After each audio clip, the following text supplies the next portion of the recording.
Good morning. Myself Suresh Kumar Khanchi, Kendriya Vidyalaya Jalore, Regional Office Jaipur.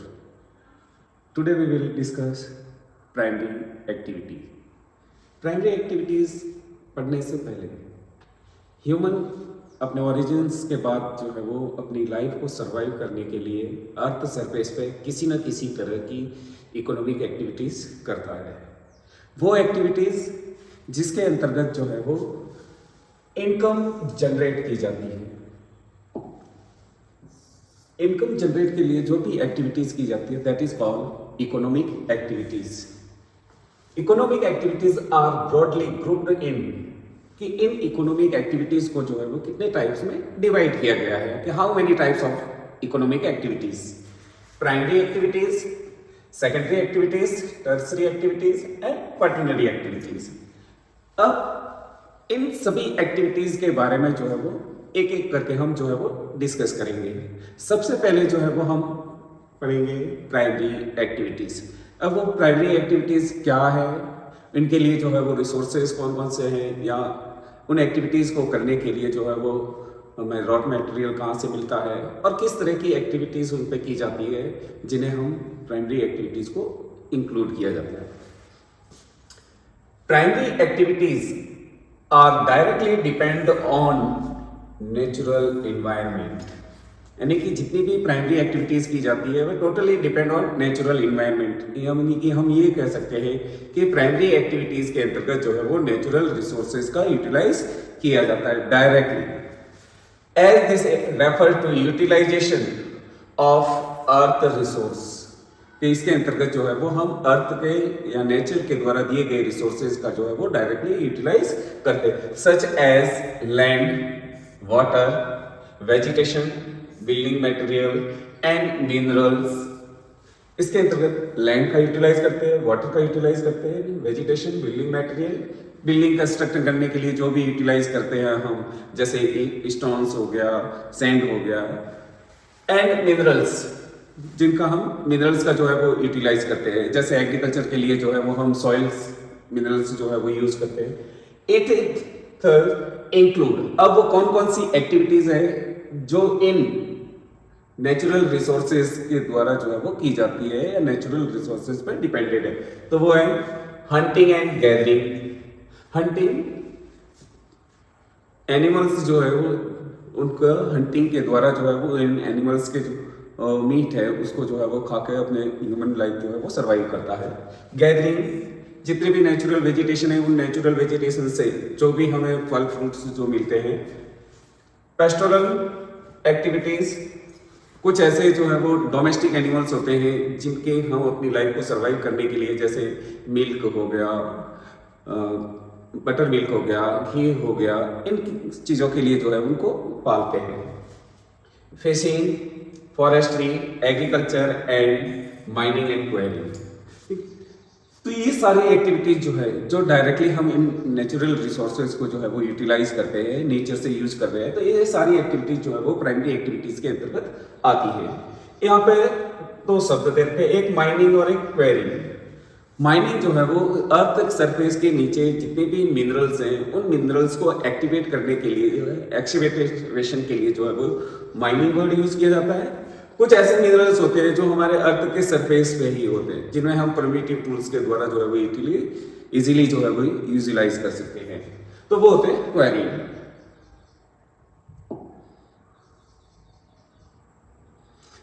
Why are the inhabitants of the coastal and plain region engaged in fishing and agriculture? कि वो क्या कारण है जिसकी वजह से coastal areas के peoples जो है वो mostly are engaged in fishing activities and plain regions peoples जो है वो mostly engaged in agriculture.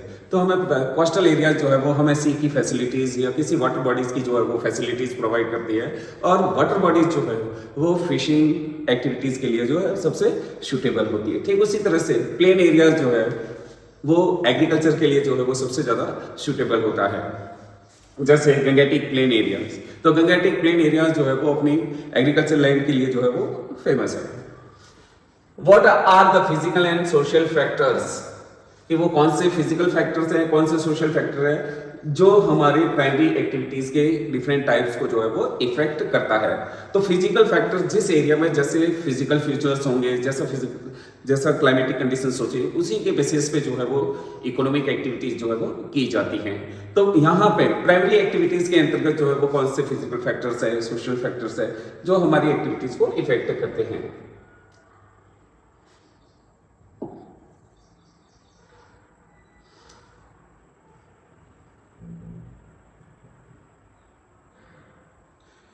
People engaged in primary activities are called red collar worker due to the outdoor nature of their work।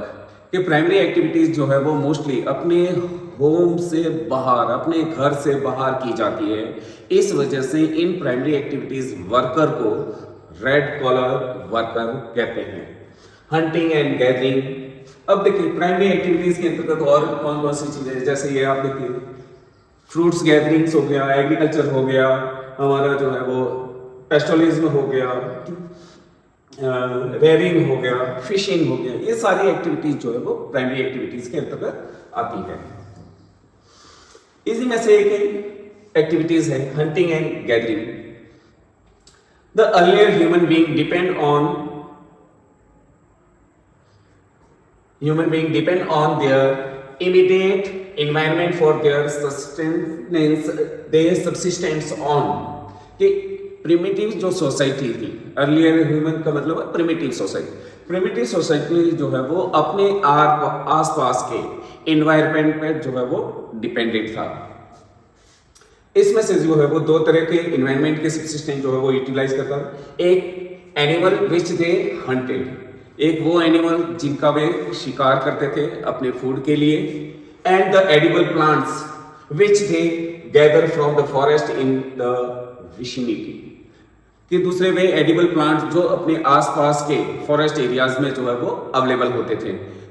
जैसे फल fruits जो है वो mostly आसपास के एरिया से जो है वो कलेक्ट करके जो है वो एज ए फूड के रूप में जो यूटिलाइज करते थे। Primitive society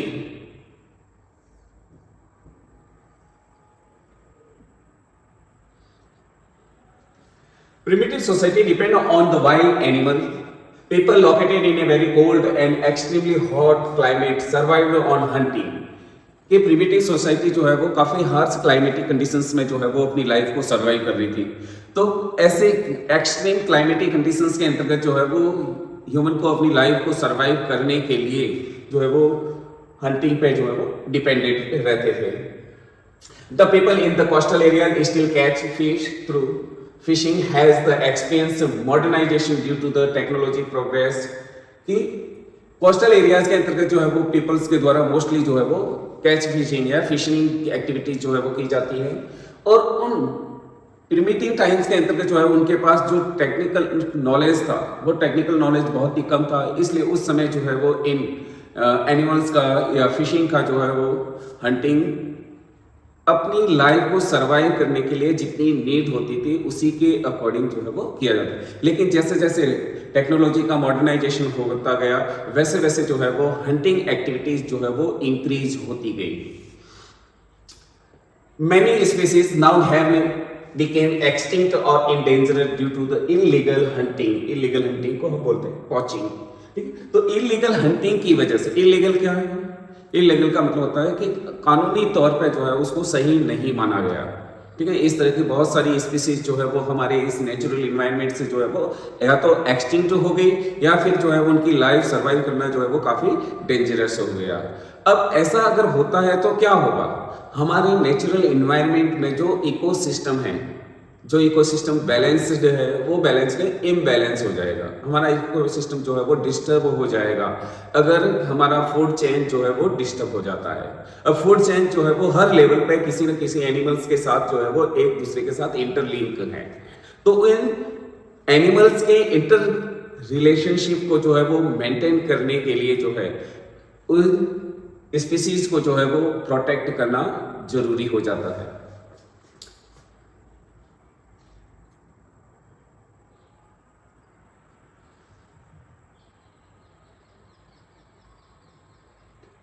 The early hunters used primitive tools made for stone। के प्रिमिटिव टूल्स का यूटिलाइज किया जाता था। तो इस समय जो है वो प्रिमिटिव टूल्स एज ए जो है वो स्टोन्स के रूप में होते थे।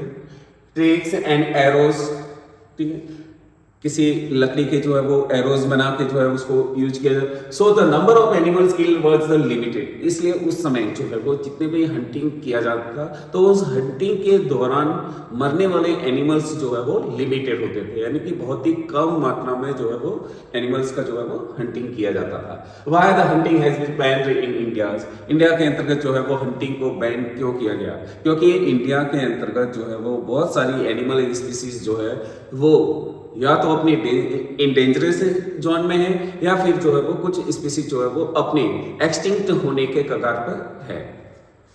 Gathering and hunting are the oldest economic activities now, हम ये जानते हैं कि हंटिंग और गैदरिंग जो है वो ओल्डेस्ट इकोनॉमिक एक्टिविटीज है। ये प्रिमिटिव सोसाइटी है और इस प्रिमिटिव सोसाइटीज के द्वारा जो है हंटिंग किया जाए। हंटिंग में आप देख सकते हैं यहाँ पे प्रिमिटिव टूल्स का जो है वो यूटिलाइज किया जाता है। लेडीज जो है वो आप यहाँ देख सकते हैं कि वो फॉरेस्ट एरिया से, अपने आसपास के फॉरेस्ट एरिया से जो है वो जितने भी फल फ्रूट्स जो है, कंदमूल जो है, जो एज ए एडिबल थे, उनका जो है वो कलेक्शन जो है वो करती थी।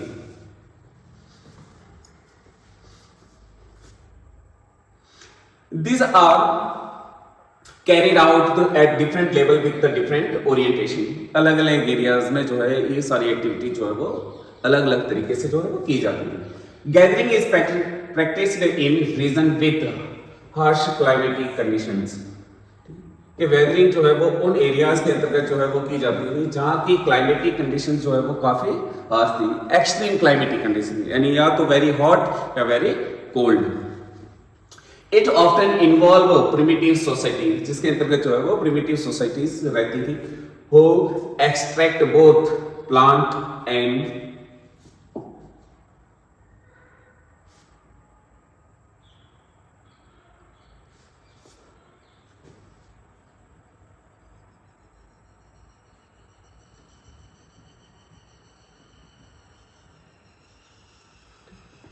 plant and animals to satisfy their need for food,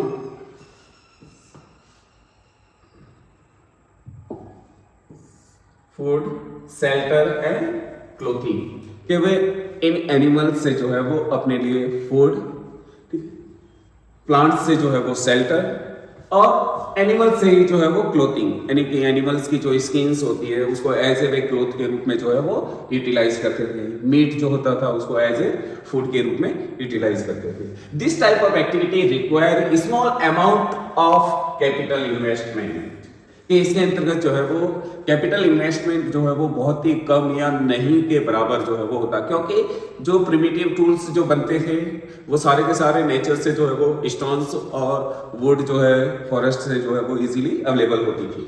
and the operate at very low level technology, इसमें किसी भी तरह की कोई टेक्नोलॉजी जो है वो यूटिलाइज नहीं होती थी, या जो टेक्नोलॉजी यूज होती थी वो बहुत ही कम लेवल की थी या कम स्तर की थी। अब कम क्यों कह रहे हैं, क्योंकि आप देखिए कि लकड़ी के द्वारा एरो बनाना, तो एरो बनाना एक टेक्निक है, स्टोन से जो है कोई वेपन्स बनाना ये एक टेक्नोलॉजी है, लेकिन वो टेक्नोलॉजी जो है वो उस समय के, आज के रेफरेंस में हम अगर देखें तो वो उस बहुत ही लो लेवल था।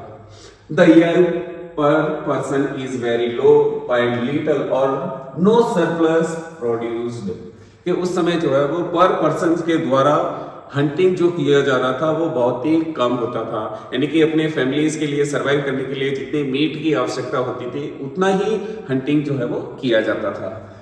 और little or no surplus in produce, surplus produce नहीं करते, ऐसा नहीं है कि वो बहुत सारे एनिमल्स को जो है वो हंटिंग के द्वारा जो है वो स्टोरेज कर दे ताकि टाइम के अकॉर्डिंग जो है वो अपने उसको एज ए फूड के रूप में जो है वो यूटिलाइज हो, लेकिन मीट जो है वो इन्वायरमेंट के साथ इंटरेक्ट होकर जो है उसमें सड़न जो है वो पैदा हो जाती है या वो सड़ जाता है, खाने योग्य नहीं हो जाता रहता है। तो ऐसी कंडीशंस में जो है वो जितनी नीड्स होती थी उतनी ही हंटिंग जो है वो की जाती थी।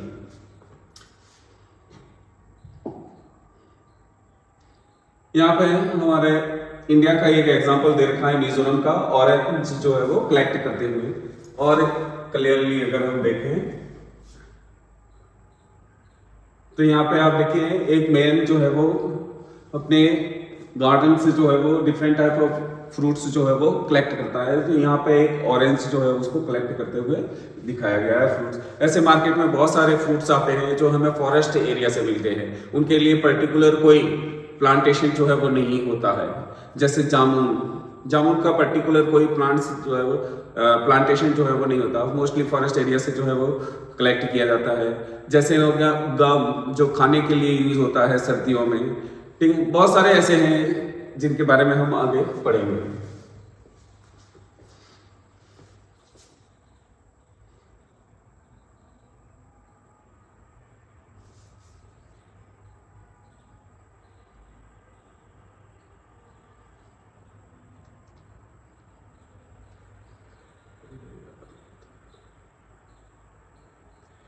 Gathering is practiced in high altitude zone which include northern Canada, northern Eurasia and southern Chile।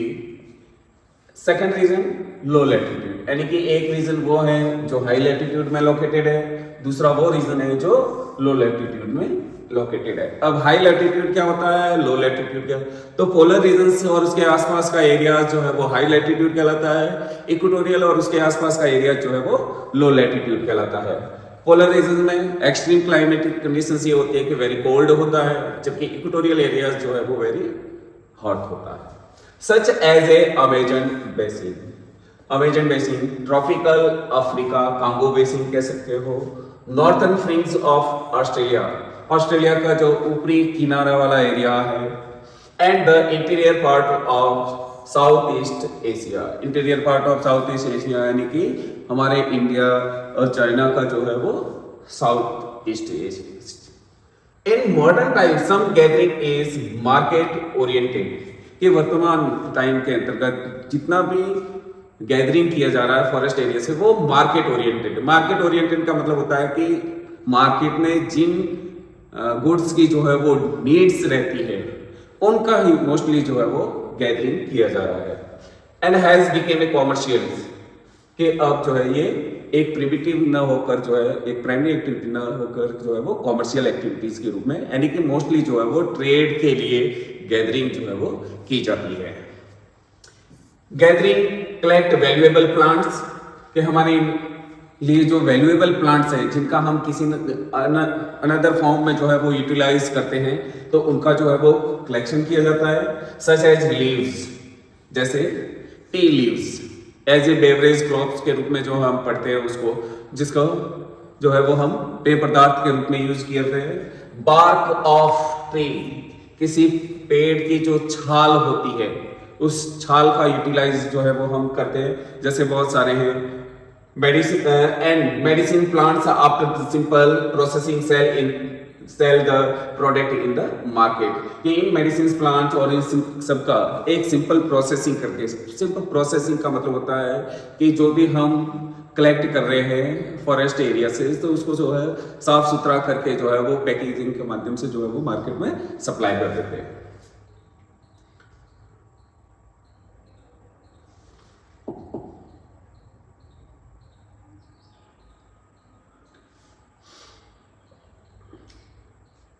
They use various part of the plants, for example, the bark is used for pruning, ठीक है। एक tree है जिसका नाम है cinchona, तो उस cinchona tree की जो बार्क है उस बार्क का यूटिलाइजेशन जो है वो कुनेन एक मेडिसिन है जिसको बनाने के लिए यूटिलाइज किया जाता है। Tannin extract and cork leaves supply material for the beverage. Tannin mostly जो है वो आपने देखा होगा कि जितने भी एनिमल्स की डेथ होती है या नेचुरली या हंटिंग के द्वारा, तो उनकी स्किन जो है वो निकाल दी जाती है और इस स्किन का जो है वो कई तरह की जो है वो गुड्स जो है वो मार्केट में अवेलेबल है। तो स्किन के अंतर्गत जो गंध होती है, स्मेल होती है, तो उस स्मेल को हटाने के लिए जो है वो इस तरह का टेनिन नाम का एक जो है वो मटेरियल यूज किया जाता है, जो मोस्टली हमारे इंडिया के अंतर्गत एक आवल टाइप का जो है वो प्लांट्स होता है, उस आवल की जो बार्क होती है उससे जो है वो एक जूस निकलता है, जूस निकालते हैं तो उससे जो है वो साफ किया जाता है। कॉर्क, आपने बहुत सारी जो है वो बॉटल्स देखी होगी जिसमें मेडिसिन भी रहती है, कुछ जो है जैसे वाइन्स की मेडिसिन वाइन रहती है उसमें मेडिसिन रहती है। तो जो बोतल का जो एयर टाइट करने के लिए उसके ढक्कन के नीचे जो मटेरियल लगा हुआ होता है वो होता है कॉर्क, ताकि वो एयर टाइट हो जाता है, जिससे जो है उसके अंदर जो भी मटेरियल है वो फर्मेंटेशन नहीं करता है। Drugs, cosmetics, fibre synthetics and fabrics, ठीक है। ड्रग्स बहुत सारा जो है वो हमें मिलता है, जैसे आपने ओपीएम पढ़ा होगा। कॉस्मेटिक सामान लेडीज के जो श्रृंगार के लिए यूज किया जाता है, जैसे टर्मरिक, हल्दी जो है एक तरह से जो है वो कॉस्मेटिक के रूप में यूटिलाइज होती है। फाइबर आप जानते हो बहुत सारे। थ्रेड्स एंड फैब्रिक्स, थ्रेड्स का मतलब आप देखिए कि फॉरेस्ट एरियाज के अंतर्गत जीवन अपना सेटलमेंट जो बनाता है तो वो एक हर्ट टाइप, झोपड़ी टाइप जो है वो बनाता है। तो उस झोपड़ी की जो छत होती है वो पूरा का पूरा जो है वो लीव्स से जो है वो ढका हुआ होता है। नट्स फॉर फूड, बहुत सारे ऐसे फ्रूट्स हैं जिनके नट्स जो है वो एज ए हम फूड के लिए यूटिलाइज करते हैं। Oil and tree trunk yield rubber, balata, gum and resin. इन ट्रीज के ट्रंक जो है जैसे रबर जो है वो ट्रंक से उसके जो है वो स्टेम से जो है वो निकाला जाता है। ब्लाटा ये एक तरह का गम होता है। फिर गम और रेजिन, ये सब जो है वो हम फॉरेस्ट एरिया से जो है वो गैदरिंग करते हैं। Do you know the name of the part of chewing gum after the flavor is gone? हम जितने भी जो लोग बच्चे च्युइंग गम जो खाते हैं तो उसके अंतर्गत जो है वो दो तरह के मटेरियल है, एक तो रबर होता है, दूसरा जो है उसमें फ्लेवर होता है। तब तक हम उसको चबाते रहते हैं जब तक कि उसमें जो है वो फ्लेवर रहता है। जैसे ही फ्लेवर खत्म हो जाता है तब उसको हम फेंक देते हैं। जो फेंकते हैं वो एज ए रबर के रूप में रहता है। तो वो रबर जो है वो भी हमें किसी ट्री से मिलता है और उस ट्री का नाम जो है वो जैपोटा ट्री है। और जो रबर उसके फ्लेवर होने के बाद खत्म हो जाता है फ्लेवर, और वो जो रबर बचता है उसको हम बोलते हैं चिकल। Gathering has the little chance of becoming important at the global level. कि गैदरिंग के द्वारा जो भी फ्रूट्स या हम बाहर के जो भी यूज करते हैं तो उसका मार्केट में इंपोर्टेंस जो है वो थोड़ा बढ़ा हुआ है। प्रोडक्ट ऑफ सच एज, ऐसे कौन कौन से प्रोडक्ट्स हैं जिनका जो है वो मार्केट वैल्यू जो है वो बढ़ रही है। जैसे एक तो हम अभी बताया आपको कि टी लीव्स, ये वर्ल्ड का वो एरियाज है जहां पे जो है वो इस तरह की एक्टिविटीज जो है वो की जाती है। इस तरह की हंटिंग एंड गैदरिंग। ये नॉर्थन जो है वो अमेरिका, यूरेशिया, ये अमेजन है, और ये जो है वो कांगो बेसिन। मोस्टली इसको हम जो है वो लो लैटिट्यूड यानी इक्वेटोरियल एरियाज के नाम से, और ये हमारा जो है वो साउथ ईस्ट एशिया का पोर्शन है, इंडिया का नॉर्थ ईस्टर्न जो एरिया है।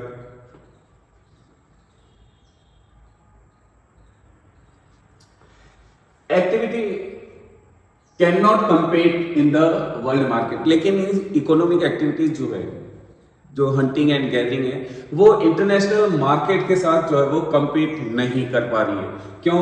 मोर even synthetic products often of better quality and at lower price, क्योंकि अब जो है वो फैक्ट्रीज या इंडस्ट्रीज के द्वारा जो है वो सिंथेटिक फैब्रिक्स जो है वो बनाया जाता है। यानी पहले जहां पे हम नेचुरल वेजिटेशन से जो प्रोडक्ट प्राप्त कर रहे थे, आज वो आर्टिफिशियली जो है वो प्रोड्यूस किए जा रहे हैं। तो वो काफी फाइन भी होते हैं, साथ ही साथ जो है वो उनके कंपैरिजन में चीपेस्ट होते हैं। तो उन सिंथेटिक्स मटेरियल्स की वैल्यूज जो है वो ज्यादा है। Have replaced many items supplied by the gathers in tropical forest। के ट्रॉपिकल फॉरेस्ट के गैदर्स के द्वारा जितनी जो सप्लाई की जाती है उसको जो है वो सिंथेटिक प्रोडक्ट ने जो है वो रिप्लेस कर दिया। Thank you.